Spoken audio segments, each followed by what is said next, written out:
I purchased the 5 worst rated planes in the Microsoft Flight Sim shop, so you don't have to. Let's take a look at them. And in number 5, we have the Challenger 350. This one is made by Sim Federation. So this plane is $30, which I think, after looking through this a little bit, I think is the reason why it's rated so poorly. Because for $30, you're expecting a lot. And to be fair, the cockpit doesn't look too bad. Now, I looked up some reviews, and a lot of people said the MFD wasn't working, and there was a lot of issues at launch. Now, are those issues fixed? Maybe, maybe not. But this developer, Sim Federation, does not have a good reputation. So we're gonna go ahead and take off here in our Challenger 350. We'll see how it feels. We have 50% fuel at the moment and 9% payload. So there's full power, 50 knots. I guess we'll not go full flaps, huh? Probably a bad idea. There's 15 degrees, 100 knots, 120. Start to rotate. And there we are off the ground. Now, I did do a stream on this plane when it first came out because I like the Challenger 350. And I don't think there's enough business jets in the sim. I remember its landing felt really weird. And I'm not going to keep rambling on about this plane because I have an entire stream about it, which I'll link below, which were my first impressions. But this plane has a rating of 2 stars. For reference, the lowest you can go is 1 star. You can't get 0 stars. That's impossible. With 135 reviews. I'm looking at my notes right now. So this is our 5th worst rated. Now it's going to get much worse than this. Now let's remember, cockpit looks okay. And then the cabin is too small. So I'm just realizing this. 1, 2, 3, 4, 5, 6 windows. Yeah, this cabin feels really small. Maybe it's not too small.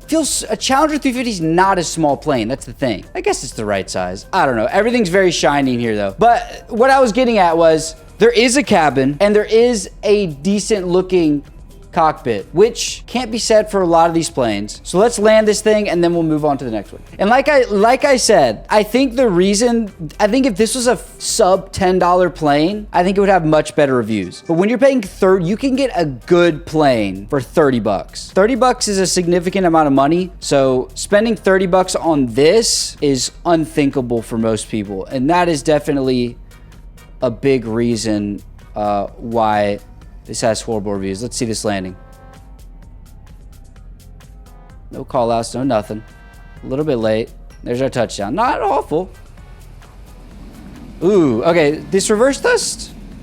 Okay, it actually looks okay. It came out kind of quick, but actually doesn't. I think the reverse thrust used to have a bug, and it doesn't seem to have that bug anymore. So there's the Challenger 350. That plane has 2 stars. Let's move on to something worse. Okay, so we've loaded into the next one, which is a C90 King Air, and whatever that is awful. Texture's absolutely insanely terrible. So this is the C90 King Air, and I know a lot of the stuff from looking at reviews, a lot of the stuff was taken directly from the CJ4. So King Air, the interior textures, these are much worse than the last plane we were in. Like, leagues worse. Now, when I was looking at reviews, I know a lot of people, no displays worked at all when they got in the plane. The plane wouldn't start up. This is when it first came out. The plane wouldn't start up. Also, here's the outside view. It's basically the smaller King Air. It wouldn't even fly, so they could turn it on or they spawn to the runway, and nothing would happen with throttle. Okay. Well, there's another thing. I just released the parking brake. Is our airspeed going to come alive at idle throttle? It is. Literally my throttle is pushed back as far as it can push back. And we're going 43 knots. 40, can we take off at idle throttle? No way, right? 62, 63. Wow. Wow. I did not touch the throttle, by the way. It went up to 30%. So we just took off in this wonderful King Air with idle throttle. Didn't even have to touch the throttle, guys. It flies itself. That's a glaring... This is, again, I literally just have to put the parking brake on. It just wants to go. This plane is by BT Studio. It has 1.8 stars with 460 reviews. And this thing, how much do you think this costs? Take a little guess just inside your mind. How much did this plane cost? This plane was $25. So first of all, it shouldn't be able to take off at idle, but $25 is absolute insanity. I'll see if we can do like a vertical climb, because that had quite the thrust for idle. Let's see. Oh yeah, baby. Can we survive it? Easy. Come on.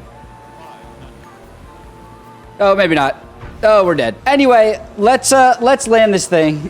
And I think it's pretty clear why this plane is terrible. First impressions are everything. So although our avionics and stuff are working now, a lot of the reviews were saying when it first came out, they were not working at all. So if you get it wrong on launch, you're toast, basically. You're out of luck. If you screw up bad on launch, there's our touchdown. There's basically no hope for you. And there's our landing. Not the worst landing ever. This plane is a piece of dookie. So next up, and for reference, I also wanted to say this.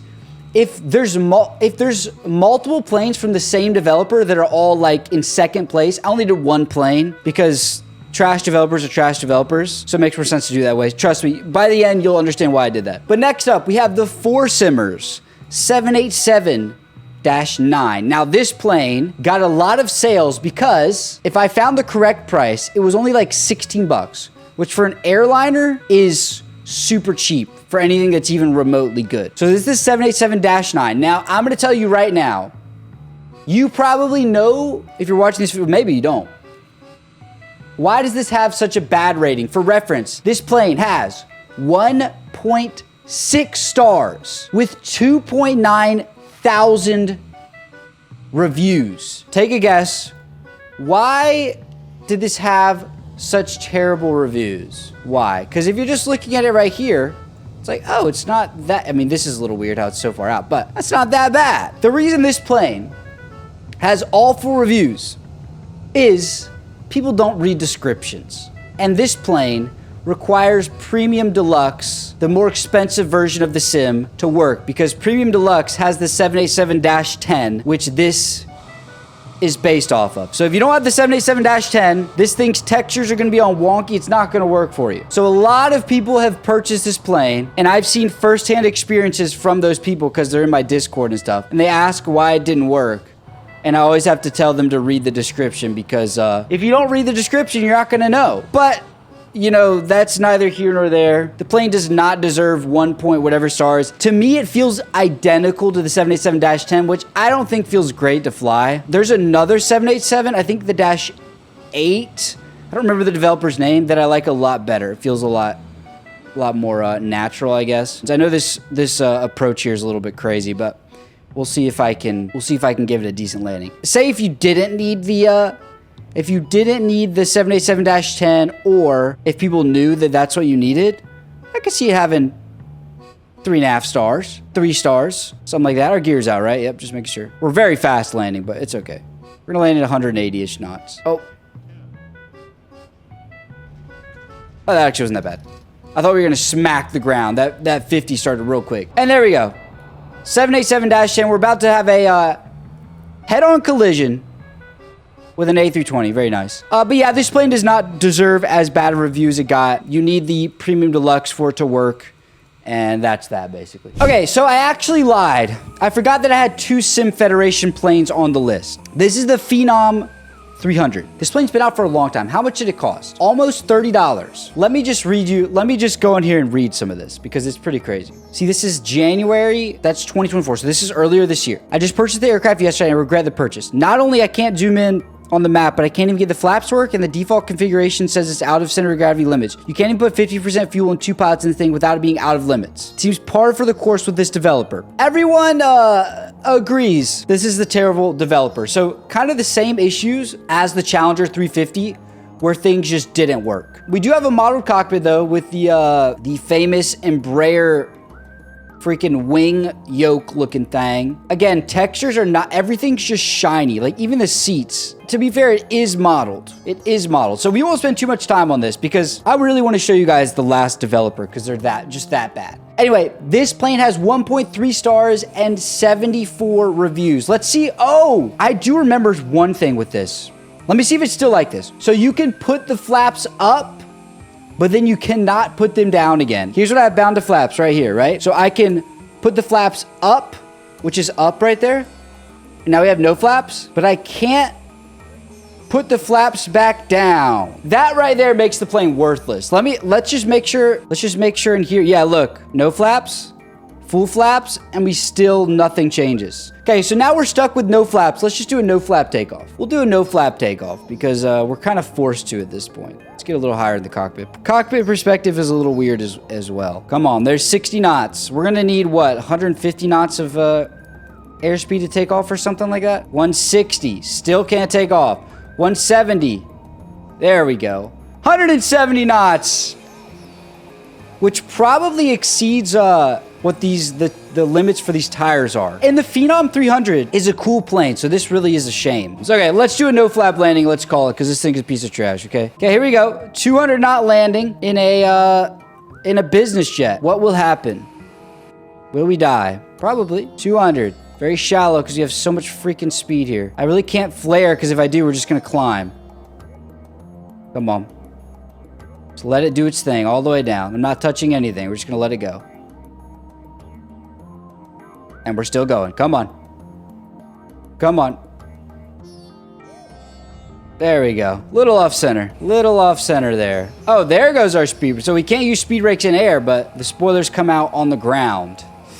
Okay, another piece of trash that had 1.3 stars. Now, you're gonna think I'm wrong once we get into this next one. Let's just get there first. You may have seen this one coming if you know anything about the marketplace. This is an M Scenery plane, which is, by a massively long shot, the worst developer of all time. Think in your head, what plane is this supposed to be? It's supposed to be a YF-23. Now, the YF-23 is one of my favorite planes ever. But let me show you what a YF-23 looks like. Let's get a similar perspective to this picture I'm about to show, okay? That is not a YF... Where'd these canards come from? God, it's so bad. Okay, for reference, M Scenery has about every single worst rated plane in the sim is by M Scenery. This one specifically has 2.1 stars, but it's at the bottom of the ratings because it only has 16 ratings. This plane is also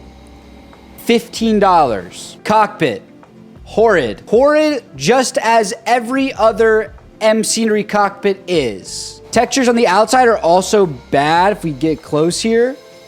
Like, look, that's like some Roblox action we got going on. But it gets worse. It gets worse, trust me. If I'm not mistaken, every single M Scenery plane that's a fighter, they make some other planes as well, has the same sound pack. And I think it's just the default F-18 one. Let's get this gear up. As you can see, first of all, it sounds awful. Listen. Okay, so it sounds awful, but what's even worse, guys? What's even worse?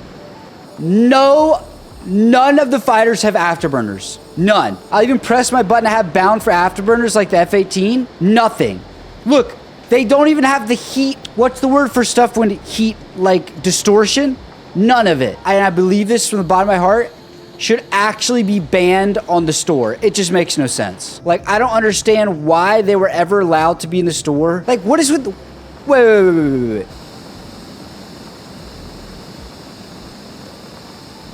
That is horrid. What am I seeing? God willing, there will be no M Scenery in 2024. Please, developers, please don't allow M Scenery to put their planes in. Because what I feel bad for is people who don't know better, people who just got the sim, whatever, they don't know better. And they're just going to go see, oh, this plane's pretty cheap. And it's like, I like the YF-23, or I like the F-22, or I like the F-16, which they have all of those. And they're not gonna understand.